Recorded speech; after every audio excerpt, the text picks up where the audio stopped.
Hello and welcome to the Kubi Springer Show. This is a business show with a twist. Now, if you're brand new to the show and you're wondering, Kubi, what is this all about? Well, it's where we take pop culture and we use it to unpack business lessons, where we try and give you the tools and the tricks and the advice for you to be able to level up without apology. On today's show, we're going to be analysing 2021, asking the question, is this the year of the woman? Is it the year of the woman? There's so many good things that have been happening this year, and on today's show, we're going to be breaking it down, talking about it, discussing it, and most importantly, understanding what you think. Now, you might be wondering, well, how do I get involved?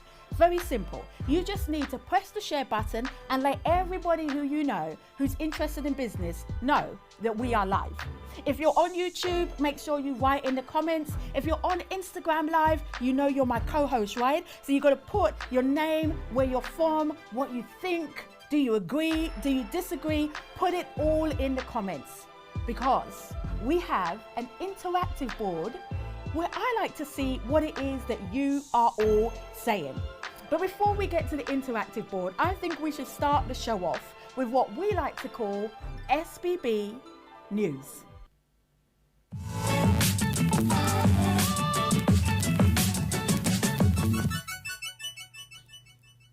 Now, since it's the end of the year, my team and I were thinking to ourselves, what's been happening across She-Builds brands that we want to just chit-chat about? And I think the first thing that we want to bring to your attention is really a congratulations. And that is to every single one of my mentees and every single one of you who have been sending gifts, allowing me to see what products you have, what brands you're launching.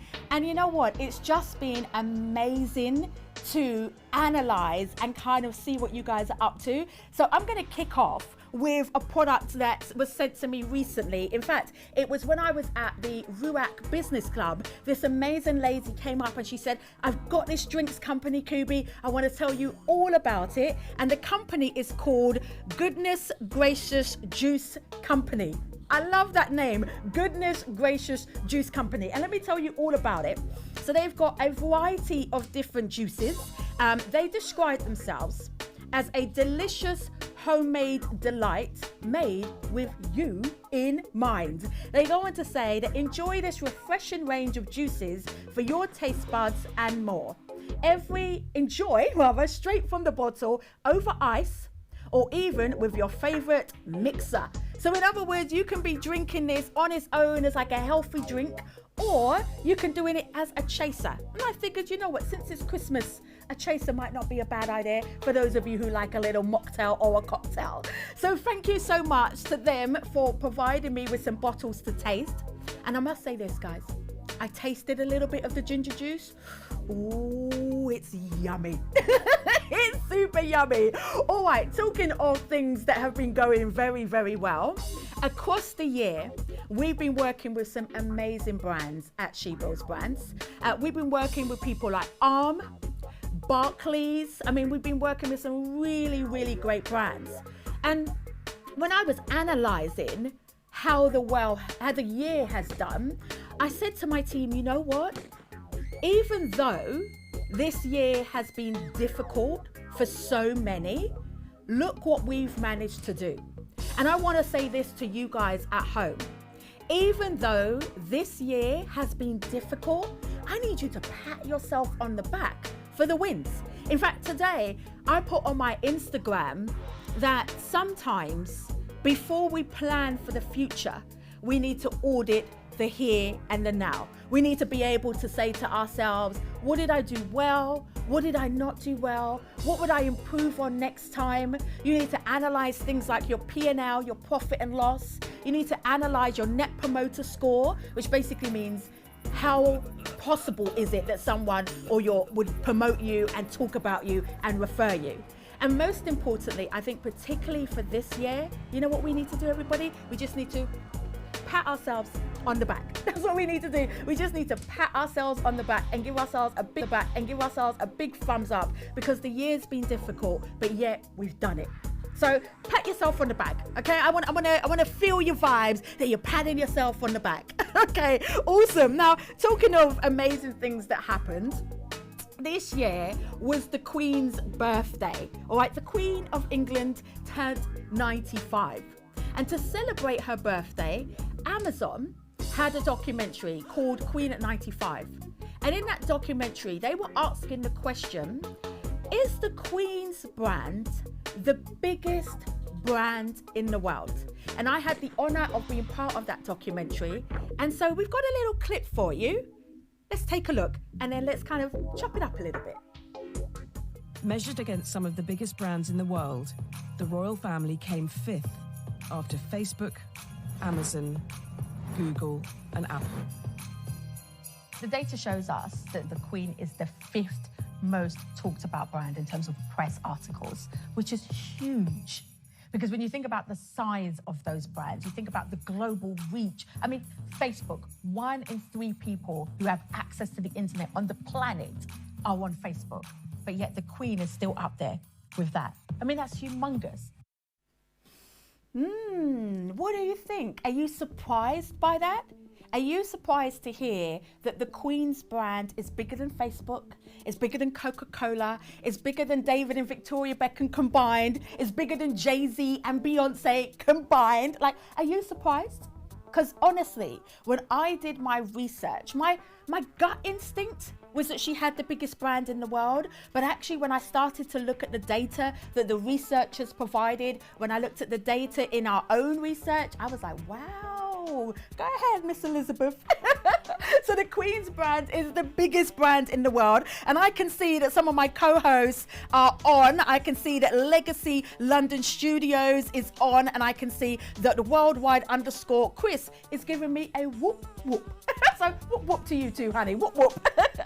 All right, so you know what? Today we're talking about amazing women and we're asking the question, this year, 2021, was it the year of the woman? So let's talk about it.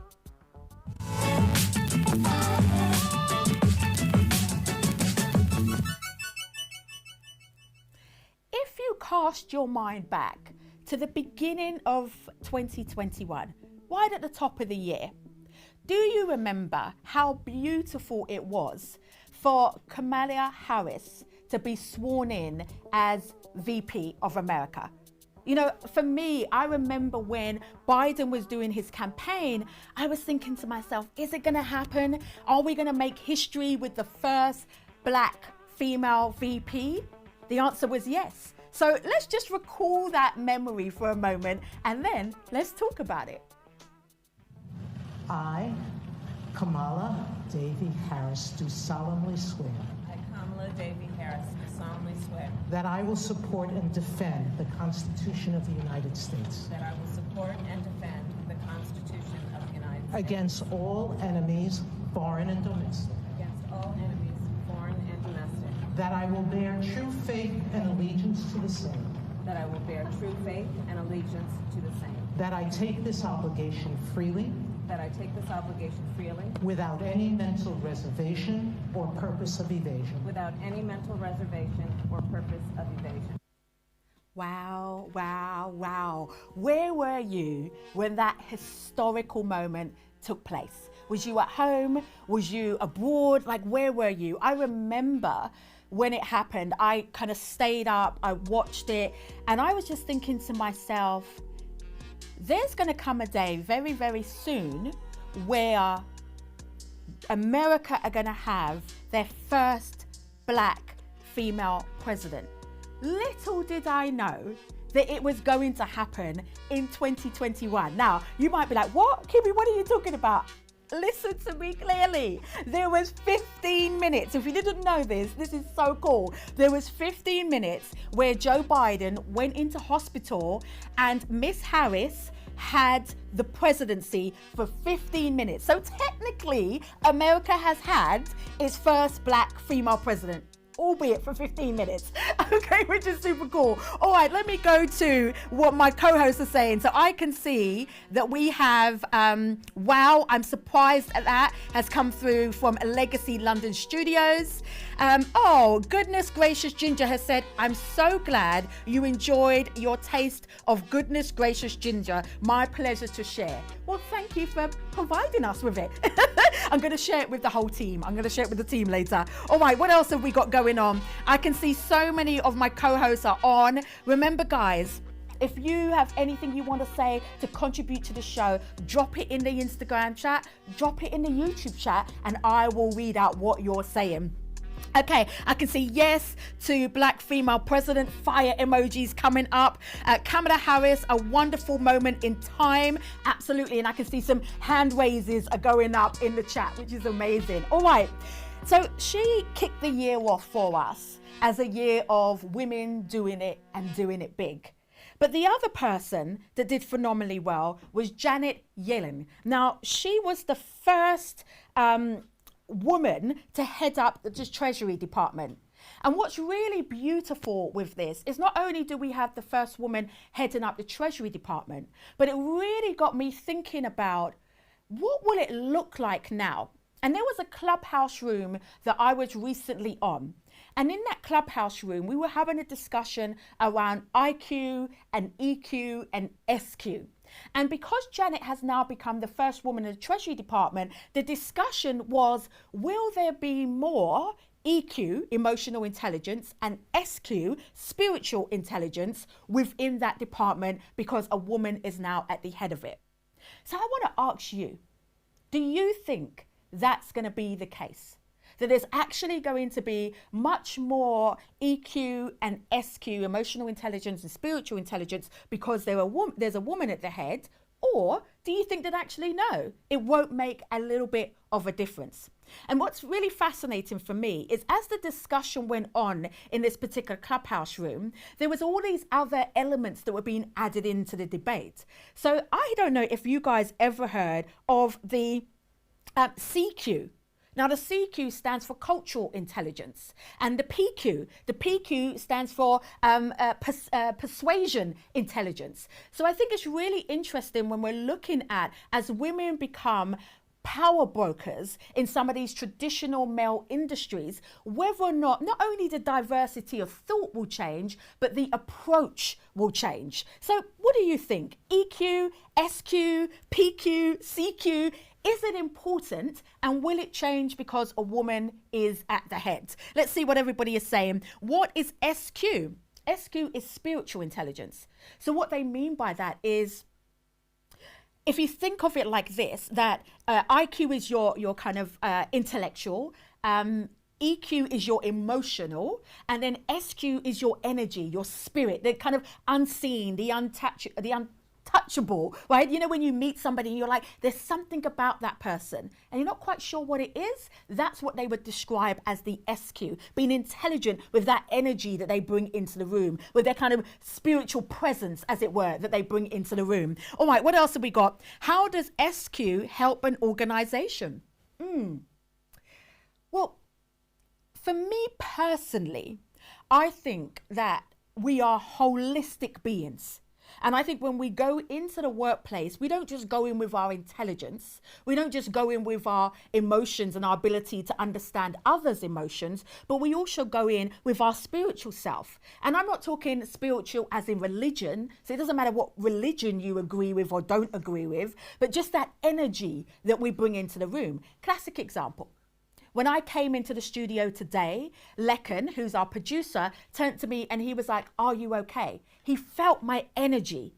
And I think in business, we have to be able to be better at developing our relationships with human beings, because business ultimately is about relationships. So that's where SQ plays a part. All right, what else have we got on the chat? I can see Get the Better Bag Midlands UK has said, absolutely. So you'll agree with me. CQ, cultural intelligence, EQ, emotional intelligence, SQ, spiritual intelligence, as well as intellectual. You think it's all going to play a part. Love it. All right, let's move on to the next woman who has been trailblazing this year. Her name is Sarah Thomas, and she is the first NFL referee.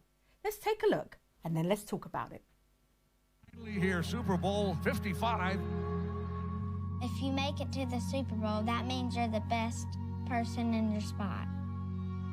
Number 1. It's the Super Bowl, baby. My mom whistled, and I was like, that just can't be my mom. All of her kids were seeing her, and I thought, wow, Mom.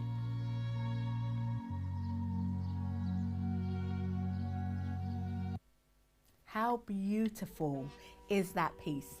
You know, when I first watched it, I thought to myself, this is a reminder that as women in business, when we are trailblazing, we're not trailblazing just for us. We're not even just trailblazing for our daughter, even though that piece was beautiful, kind of listening to her daughter talking about her mom and how impactful it is. But we're trailblazing for all the daughters, whether they're ours or somebody else's. We're trailblazing for the entire next generation. And I kind of sat down and I was thinking and talking to the team about this, about Sarah being not only a woman, but being a single mother who's been able to achieve this. My daughter came home the other day and she said to me, Mummy, we had a discussion at school. And I said, okay, what happened?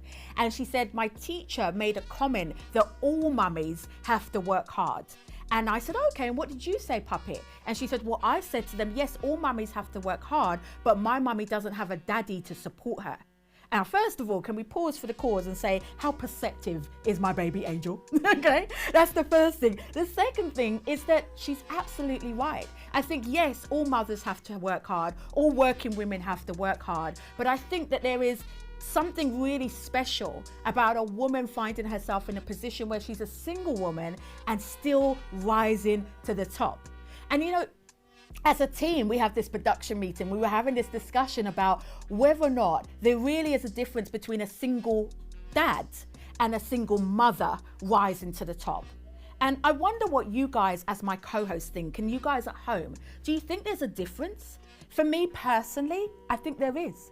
I think that there is the mummy guilt that comes with being a single mum, right? There's the guilt of, have I left her because I have to go out to work? Have I left her too long because I have to travel? Have I not spent enough time doing the cooking and the cleaning? There's the guilt around if I get a nanny or a cook, the way that people often look at you as a mother, like, well, why aren't you cooking? Or why aren't you cleaning, right? So I think there is a slight difference, but what do you guys think? Do you think there's a difference? Let's see what the co-hosts are saying.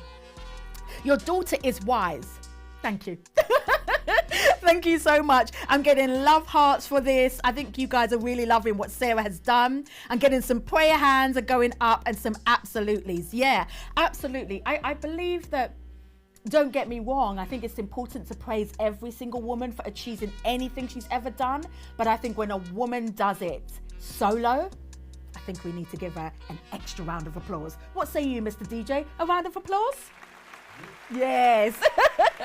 Absolutely. I love that. I love that. So, I want to talk about another woman who is trailblazing, Rihanna. This year, 2021, Rihanna became a billionaire. Now, I want us to watch the clip from her first show, Savage, Fenty, and then let's talk about it.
Faye, my co-host, said she didn't know that Rihanna was a billionaire. Yes, she is a billionaire. And I've got to say this. First of all, I need to put on my creative dancer hat. Did you see the choreography in that piece? I mean, it just gives me goosebumps how brilliant that show was. But there's so many layers to Rihanna that we can learn from in terms of what it is that she's done well. First of all, when you think about Fenty as a brand, she has effectively, with the lingerie line, been able to knock Victoria's Secret off of its #1 mark. And the way that she's been able to do this is through understanding where we are in the marketplace. All of her Fenty shows, she's hired talent that's completely diverse. She's hired plus size models, she's hired transgender models, she's hired male models wearing lingerie, she's hired men wearing heels, being able to do double pirouettes in 4 inches. She's hired dwarfs, she's hired black, she's hired white, Indian, Chinese. I mean, she understood the power of diversity in her talent choice. That's the first thing. The second thing, from a business perspective, is she said, how do I break the mold with this show? Now, some of you may not know, but during Fashion Week, generally what tends to happen is that you will have a private show where the creme de la creme of the fashion world come. You'll have the buyers, you'll have the editors, you'll have the vloggers, the bloggers, the influencers, and you'll have the celebrities. What she said was, we're going to do it differently. She did a strategic deal with Amazon, exclusively broadcast on Amazon, which meant that she made money from that deal. Then she invited fans who had pre-tried the product to come to the show. Plus, she invited micro influencers as well as mainstream influencers. So she had real customers in the room, not just the industry in the room. And the buzz that generated off of that first show, coupled with the talent that she hired, the singers that she hired, and the phenomenal choreography and show production. But she went one step further. Most people don't realize that whilst Fenty, the beauty brand, was doing well in 2021, whilst the laundry brand was doing well in 2021, the couture line bombed. I mean, it did horribly badly, to the point where I happen to have had conversations with people who were on the inside of the fashion group that hired her, and they ended up dropping Rihanna. Did that stop her? No. What she did is she said, okay, let's dust ourselves off and let's focus on the product line that is working. Let's focus on our strengths. So I think that's something very powerful that we can take from Rihanna. Sometimes you try different things. You might try 3 or 4 different activities under your brand, or you might launch 3 or 4 different product categories. You have to know when to say, this isn't working, drop it and focus on your strength. And don't see it as a failure, see it as something that is a necessity in business. Sharp business people don't get emotionally attached to products and services. They analyze, what does the market want, what's working, what's bringing me in money, and they cut quickly and focus on what's working. And so that is why Rihanna is a billionaire. So let's go to my co-hosts and see what they are saying about this. Let's have a little look. This is amazing. Says Z. I can see that, my darling. I totally agree. I can also see, oh gosh, you guys are loving this, right? I can also see that a comment has come through and said, 100% agree with single mother versus father. The difference is the pressure that the single mother has. So that's with reference to Sarah, the first NFL female referee. Totally hear that. All right. I can also see the owner of CND Drinks, a female to look out for, 100%. Okay, you go ahead and plug your friend. I love it. I love it. Okay, let's move the conversation to another person, another woman who has done exceptionally well in 2021. Her name is Susan E. Arnold, and she is Disney's first director of boards. This is important to note because Disney started before the Great Depression. It started in the 1920s. And if you think about where women were in society when Disney started, it got me really pausing and saying to myself, what does it take internally for an organization to note how to move with the times, how to adapt, how to think differently, to recognize the tide has changed and something new needs to happen? And when I think about you guys who run businesses or maybe you work in organizations, what this says to me with Susan being hired with Disney is the importance of not getting stuck with business as usual. Because if you get stuck with business as usual, you get left behind. And so Disney has been making strides when it comes to how they market to women. You think about, for example, the new Frozen movie that came out, right? The new Frozen movie, that the character herself was so empowered. You think about Princess and the Frog, the first black female Disney character. And now you think about what they're doing internally in the organization. It is no surprise that they are remaining at the top when it comes to their sector. So I am super happy. Congratulations to Susan Arnold for getting in with Disney. All right, there's been so much.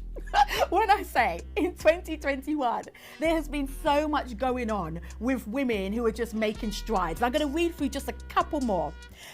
Chloe Zhao became the first Asian woman to win a Golden Globe for the Best Director for Nomadland. She got her first Oscar, which is absolutely amazing.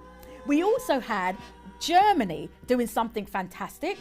The new cabinet that has 16 members, 8 of them are women.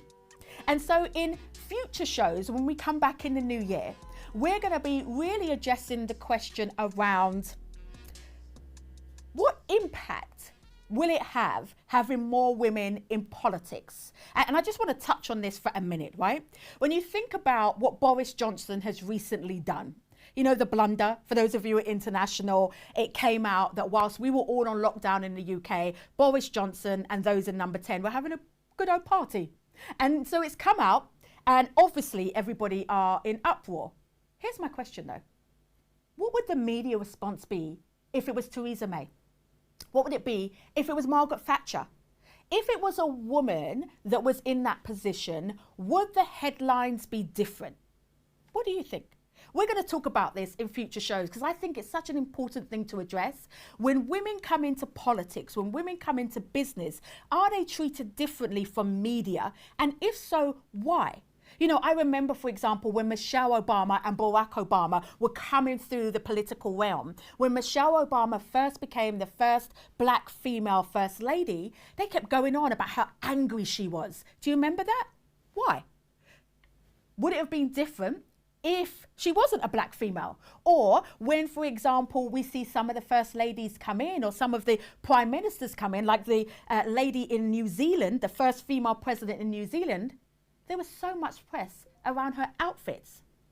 I mean, does anybody look at the suits that Donald Trump wears? Do we care?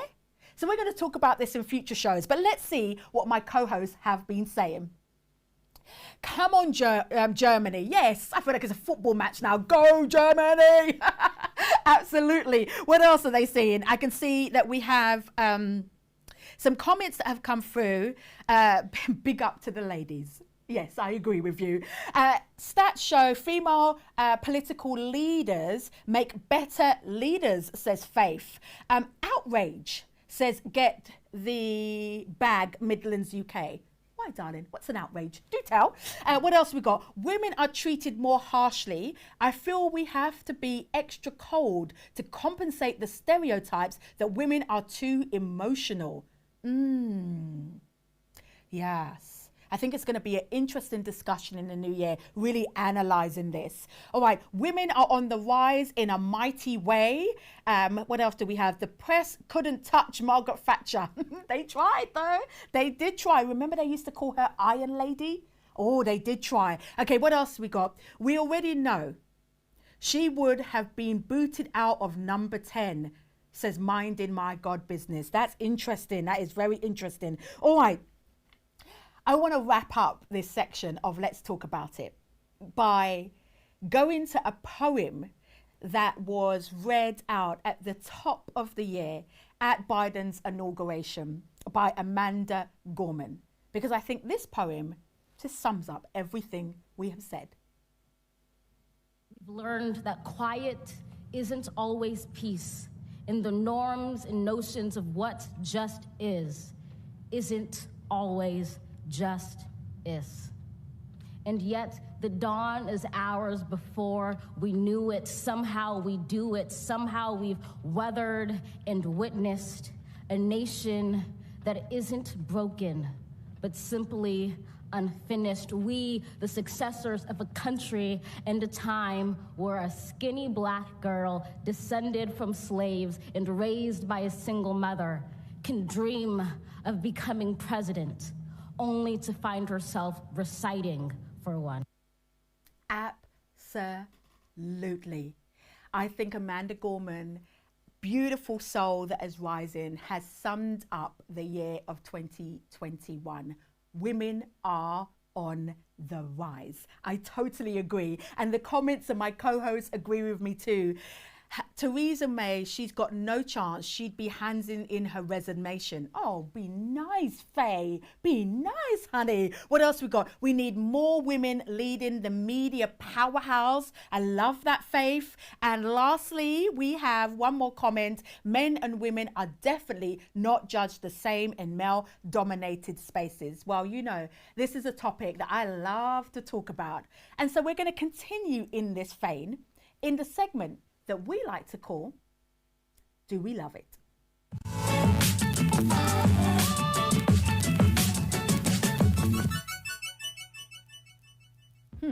Do we love it? Since we've already established that this is the year when women have been doing their thing, it's also the year where big brands have started to pay attention. Now, some of you may or may not know that the biggest emerging market in the world is not China. Nope. It's not Africa. Nope. It's not Latin America. Nope. The biggest emerging market in the world is women. Women make up $24 trillion globally. I'm going to say it again. The female economy is worth $24 trillion globally. We are the biggest emerging market in the world, and brands are catching on to that. So what I'm keen to look at is the brands that have done exceptionally well and the ones that maybe haven't. So let's kick off with McDonald's. They decided for International Women's Day in March 2016 to do this. They took their arches and they turned it upside down to represent International Women's Day. Now, what do you think? Was it good? Or was it just lazy marketing? Twitter went bananas. Women were furious on Twitter, calling McDonald's out and saying, this is lazy marketing. Why do you assume that just turning your arches into a W is going to make us want to buy more McDonald's menus? Why? Why would you assume that? And I have to say, as a marketeer, if that had been the beginning of an integrated omni-channel campaign, we might have bought into it. But because it just stopped and started there, it really wasn't good enough. But what does my co-host say? They have said in the DMs here, McDonald's clever. So Faye thought it was clever, just turning it over. You thought it was clever. Okay, Faye. What else you said? Boo McDonald's. Who wants that? All right. So there's mixed views. I mean, I've got to say this. I think it's a great beginning, but you have to go 10 layers deeper. Why? Because women, we are beautifully diverse, intelligent human beings that have depth. Just switching your logo is not going to cut the mustard. But let's move on to another brand that thought they were doing good, and I want to know what you think. This brand is called Chick Bear. Let's have a look. So they decided that they were going to call the bear Chick Bear. They were going to package it with off pink / purple colouring, and then we would buy. Really? Really? The interesting thing with this is women don't call each other chicks. Like, have you ever said to your girlfriend, hey chick? Like, have you ever done that? What's up chick? Hey girl chick? Like, we don't call each other chicks. And so that makes me beg the question, who is in the marketing department? Who was in the product development department coming up with that name? The interesting statistic is this: women represent 95% of consumer purchases, either the direct purchase or the influencer of that purchase. But yet, we only represent 35% of senior marketeers. There's an imbalance, everybody. Like, maybe if they had some powerful women at the head of marketing and product development in that meeting, just maybe somebody would have said, hello, we don't call each other chicks. Needless to say, if you Google that company, they've gone, like they're obsolete, disappeared, nowhere to be found. In fact, the domain is for sale. Who wants to buy? Chick bear. Let's see what my co-hosts are saying. It looks awful. I'm absolutely with you. Chicken. Exactly. You just want to be like, but, you don't actually want to drink any beer, do you? Horrendous. They should at least try to make it look nice flavors. Make it nice flavors. Do apologize. This is a saturated market. They would need more than that. Can we click to that statement? A man created this product, a male most likely. Yeah, I just think the interesting thing is that there is a way to do this well.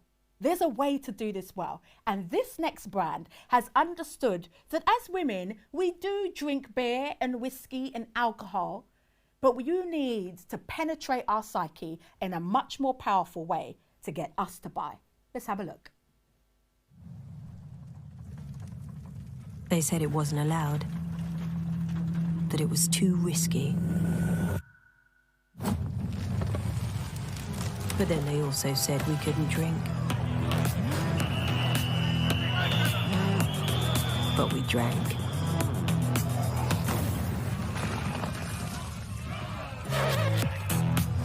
Whiskey's a man's drink. For men, they'd cry. Let them cry.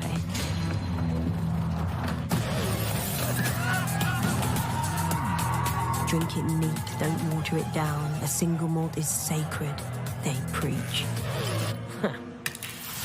Some traditions are meant to be broken. That's how we push things forward.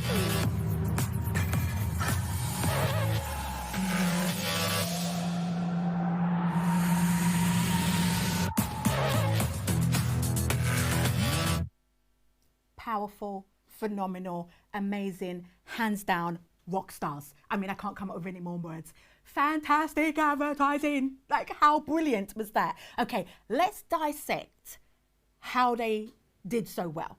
Number one, they didn't try and pretend as if women being powerful and drinking whiskey has just come. No. They were like, y'all been doing this. You've been powerful over the decades. So I thought the underlying messaging, the fact that we have been powerful and showing our power was fantastic. Number one. Number two, creatively. I mean, myself and Dagmar, my director, were just having this conversation off air about how they managed to creatively do the smashes and the effects and just how brilliant it was as she charged through every single decade. And then the final thing that they did so well is that they allowed us to recognize and see ourselves in that woman. So no matter what age or what era resonates with you the most, you could align with it. And then at the end, she didn't try and belittle the bartender. They weren't sending the message that a powerful woman is therefore a BIT ... right? She was pleasant still, sophisticated, edgy, took her beer, her whiskey, do apologize, and drank that beautifully. I mean, just good marketing on so many levels, okay? I just love it. I get excited. I just love marketing. I do. All right, let's see what everybody is saying Okay, who wants a chicken beer? Colour is wrong, name is wrong. This was a man who did this. So you're talking about chick beer. Absolutely. No way to the beer, out of order. I doubt any woman was in that meeting room. I'm with you. Let's keep going. Who's really going to buy that drink? Oh, I love the emoji, darling. I love the emoji. All right. Definitely does nothing to empower women. Totally agree with you, huh? Blatant attempt at money grabbing. Yes, and we can see through it, can't we? When it's just like, oh, I just want the female pound. I just want the female dollar. We can see through it. Okay, it's tricky, the whole look. Only way is Essex, I think. Oh, you're not being kind, honey. You're not. All right, let's see what you guys have said around the whiskey brand. I'd buy that. Absolutely. Dope. Like that one. Yes, very powerful. Love it. Yes, some traditions, let me get my tongue out. Some traditions, I need to go to sleep. Some traditions are meant to be broken. I like that a lot. Absolutely, absolutely. Now, talking about brands that get it, that just get it. If you've ever seen me speak on stage, ever heard me do a live, ever come to one of my masterclasses, you will know I'm always referencing Nike. The reason why I reference Nike is because they just get it. And this year in 2021, they did a campaign to introduce their maternity wear. And when I say this is good advertising, in fact, let me pause. Let's watch it. Can you be an athlete? You, pregnant. You, a mother. That depends. What is an athlete? Someone who moves? Sounds like you. Someone who gets it done, no matter what. You do that. Someone who listens to her body. Also you. Someone who defies gravity. You. Someone who deals with the pain, hits her limit, and pushes past it. Pushing, pushing, pushing. Someone who earns every single win. You. So, can you be an athlete? If you aren't, no one is.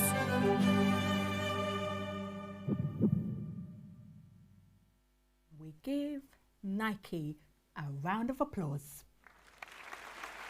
I love it. Even my DJ is giving me some prayer hands. Absolutely. I love that advert. Nike get it because, again, when you're advertising, sometimes the worst thing to do is make an assumption. Oftentimes, the best thing to do is hit the nail on the head in terms of the truth. The truth is that most women, when we are pregnant, we get on with it. When we are pregnant, we are at our most powerful. And I love the fact that the messaging in that, the visual examples of women just getting on with being fit and dancing and doing sports and yoga with the baby at different stages of the pregnancy, after the baby. I mean, just amazing. But here's the deal. This is why Nike are Nike. Is because they go one step further. They always appreciate global brand diversity. They look at it from skin tone. They look at it from religion. They look at it from an age perspective. Because when you analyze that, you had Muslim women, you had older women, you had dark-skinned women, you had white women. I mean, you had the gamut of women. You had Indian, you had Asian, you had the gamut of women in there. And that's why Nike are a global powerhouse. Now, let's do a comparison. The whiskey brand, whilst that advertising was phenomenal, hands down, like phenomenal. Why they're not Nike is because it was still a white woman walking through all the ages being powerful. Really? Really? In today's market, if they had, can you imagine, just pause for the cause, okay? Let's just get creative. Can you imagine if maybe the first woman looked like a woman from the suffragettes, right? And then the next woman looked like she could have been like Harriet Tubman. And then the next woman looked like she could have been like a funky woman from the 50s, you know, that kind of gorgeous Jackie Kennedy looking woman. And then the next woman was Angela Davis powering through. And then, can you imagine if they did that? I mean, not literally, but the implication of diverse women through the ages all going to get the whiskey. Come on, friend, please give me a call. Let's have a conversation. Let's have a conversation. All right. So what can we learn from all of these amazing brands? I think the first thing is that female economy, the 24 trillion global economy, I think whether you're starting or whether you are a multinational, you must pay attention to it. You must pay attention to the trends that are happening in this area. I think if you are a woman that's running a business, then don't make assumptions from just your lens.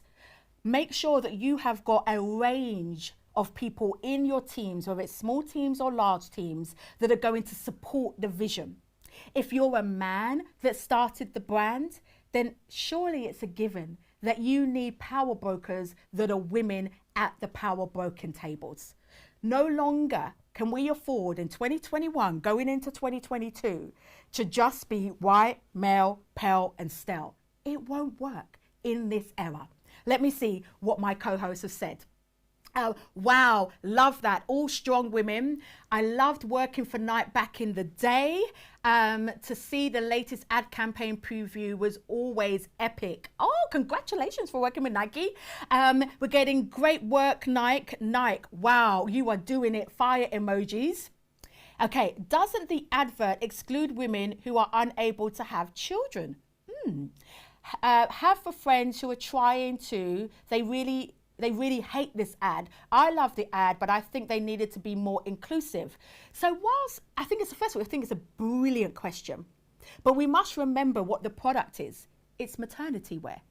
So by default of it being sports maternity wear, they're obviously targeting women who've had children or about to have children.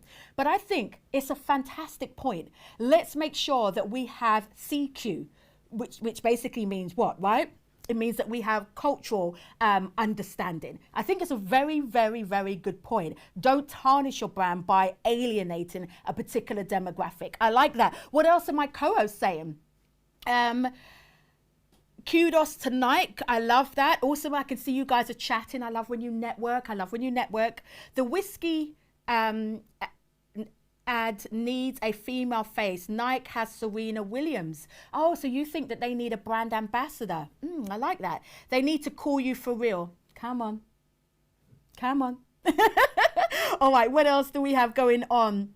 I agree with Kubi. As a coach, in 2020, I have decided to launch a women-only coaching academy. That's nice. Congratulations. And I hope it goes well. In 2022 is what she meant. Love it, love it, love it. What else do we have going on in the chat? I'm liking the way that you guys are engaging with the conversation because after all, you are my co-hosts. But we must move on. Alas, we must move on. All right, we're going to go to a section that is the last time for this year. It is Ask Kubi.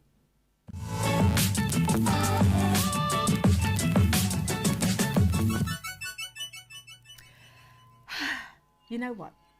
I started Ask Kubi at the beginning of the lockdown.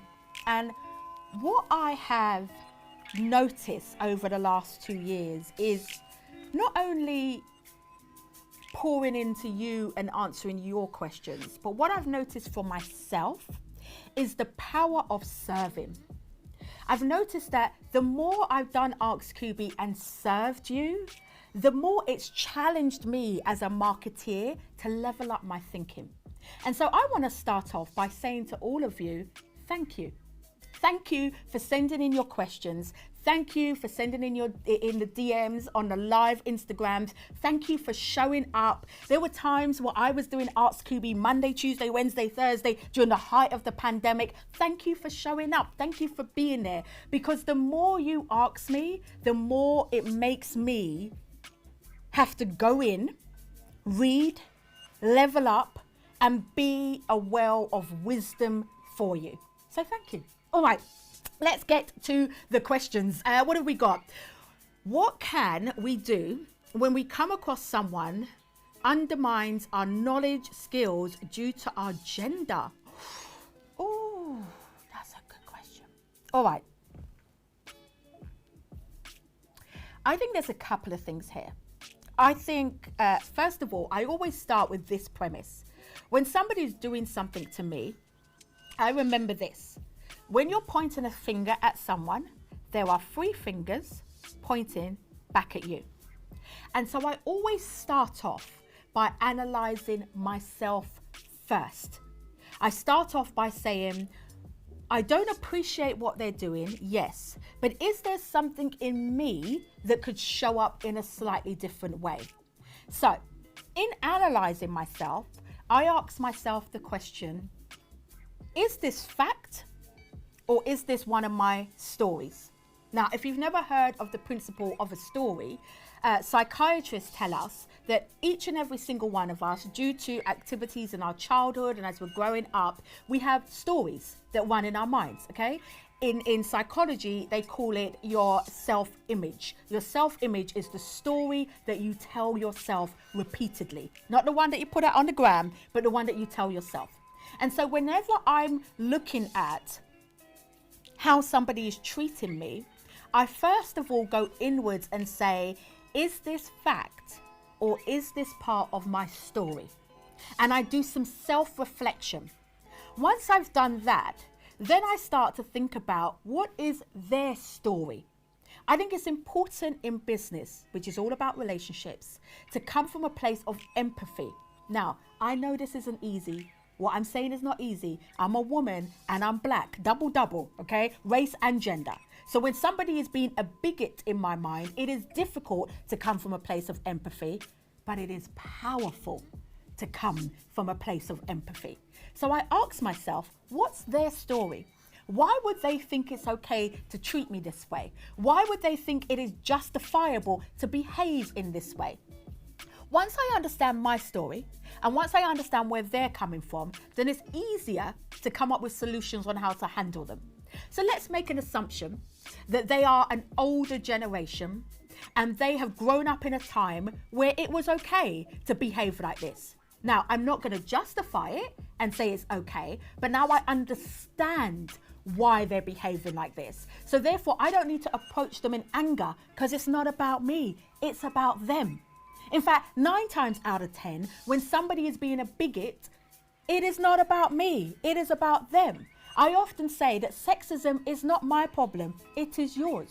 Racism is not my problem, it is yours. I like being a woman. I love being black. You have an issue with me being a woman. You have an issue with me being black. Therefore, I approach you from the standpoint of, I don't need to be emotionally invested in this conversation because this isn't about me.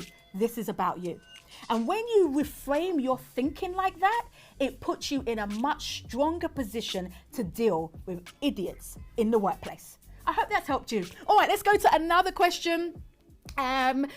Broadway Entertainment has said, keep up the great work, Kubi. Fire emojis. Thank you. All right, here's another question. What is something we can do this year to prepare for a great 2022? Legacy, I love that question. All right, I think, and I actually put this as a post out today, it's so important that before you start planning for the next year, that you audit this year. Do you know how many people I'm having conversations with them and they're like, oh yeah, in 2022, I'm going to do. And they're going to do this and they're going to do that and they're going to do this and they're going to do that and they're going to do this. And they've got all these big plans. And I'm like, yeah, that's great. But can we first deal with 2021? What in 2021 worked well? What in 2021 didn't work well? How could you be better to get better? If you don't start having critical thinking about yourself, you will end up repeating the same year 75 times and calling it life. Because I believe that life is about lessons. What some call failure, to me, is just a lesson. And if we don't learn the lesson, then what happens is the next year, the universe, God, Buddha, Allah, whatever name you want to give it, the trees, the moon, call it what you want, is going to bring the lesson right back to you for you to try and learn the lesson. Most people are so busy playing the blame game that they don't take the time out to say, how could I be better? What does this teach me about me? I'll give you an example. Y'all know I'm always telling you my business, okay? I'll give you an example. This year, my team, the number of people in my team grew. And I got to be honest, it's been a tough year.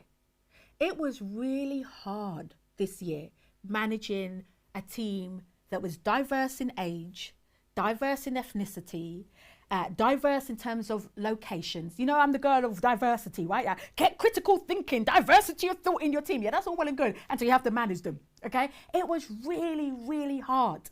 And I'm leaving 2021 feeling exhausted, but I'm also feeling super empowered, because what it did is it showed up where my leadership skills are lacking.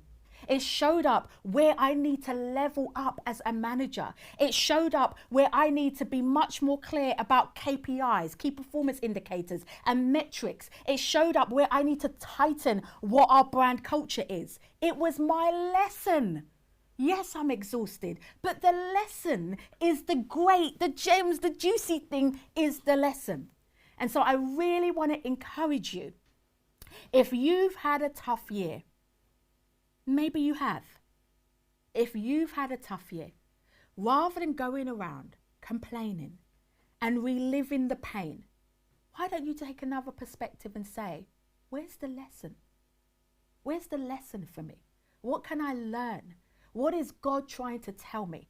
You guys know I'm a Christian. I believe in Jesus. And sometimes I talk to him with tears and snot running down my face, going, what are you trying to teach me? That's the power. So that's what you need to do. Before we go into 2022, do a personal brand audit. All right, let's see what my co-hosts are saying. I think I've got one more question because I'm getting the wrap-up sign. I'm getting the wrap-up sign.